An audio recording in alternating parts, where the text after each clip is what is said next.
Python's memory is not just a place where data sits. It is a landscape, a living world where information takes shape, grows, and interacts. Inside this world, two great kingdoms rise above all others.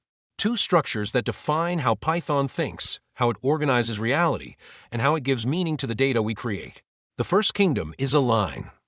A straight path, ordered, predictable, a sequence you can walk step by step, always knowing what comes next. The second kingdom is a map. A landscape of labeled points, unordered, flexible, a world where meaning matters more than position. These two kingdoms, the list and the dictionary, are the foundations of Python's universe. They shape everything from simple scripts to massive machine learning systems. They are the structures behind APIs, datasets, configurations, and the logic that powers modern software. To understand Python, you must understand these two kingdoms. Because once you do, the language stops being a tool and becomes a way of thinking. A list is Python's simplest and most familiar structure.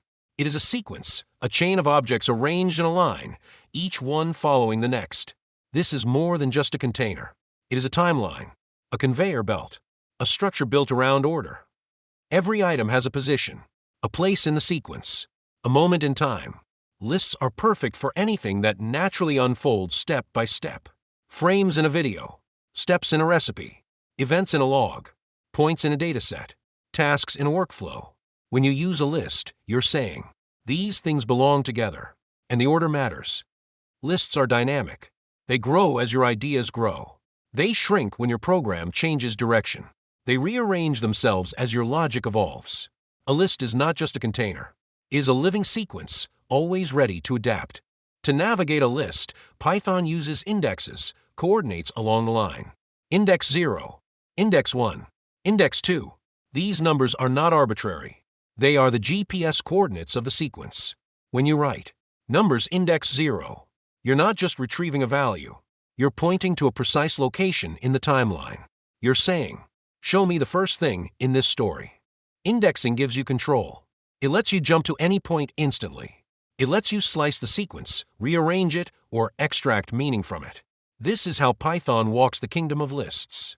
Step by step, position by position, always guided by the coordinates of the line. Lists are mutable, and this is where their true power begins. Mutability means a list can change shape. It can grow. It can shrink. It can transform. Numbers.append, adding the value 4. A new object appears at the end of a line. Numbers.pop, removing the last item. The last object disappears. You can insert items in the middle. You can remove items from anywhere. You can reorder the entire sequence. This flexibility makes lists incredibly powerful, but also potentially dangerous. Because when something can change, it can break. When something is mutable, it can be modified by accident. A list passed into a function can come out different than it went in. Mutability is a gift and a responsibility. It gives you power, but it demands awareness. If lists are lines, dictionaries are maps.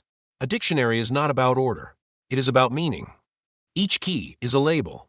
Each value is the meaning behind that label. Dictionaries are Python's way of modeling real-world things. A user profile, a configuration file, a JSON response, a database record, a set of attributes. They don't care about sequence. They care about relationships. A dictionary is a miniature database, compact, flexible, and incredibly expressive. In a dictionary, keys are unique. They act as anchors, fixed points in the map. You don't access values by position. You access them by meaning. This is not navigation. It is lookup, instant, direct. Dictionaries are built on hash tables, a structure designed for speed. This is why dictionary lookups feel almost magical. No matter how large the dictionary grows, access remains fast. Keys give structure to chaos. They turn raw data into labeled information. They transform a collection of values into a meaningful map. Like lists, dictionaries are mutable. They evolve as your program evolves. A new path appears on the map. A path disappears. Dictionaries grow as your ideas grow. They shift as your data shifts. They adapt as your program adapts. This mutability makes them perfect for modeling real-world information because real-world information is always changing. Use a list when order matters, when you need a sequence, when position is important. Use a dictionary when meaning matters, when you need labels, when you want to describe something. Lists are for collections. Dictionaries are for descriptions.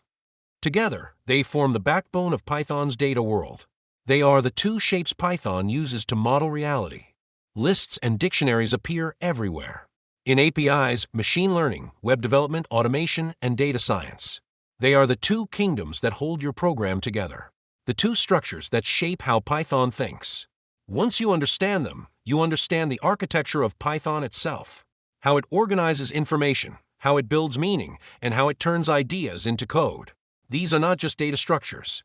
They are the architecture of your ideas. Thanks for watching, and I'll see you in the next chapter of this digital adventure.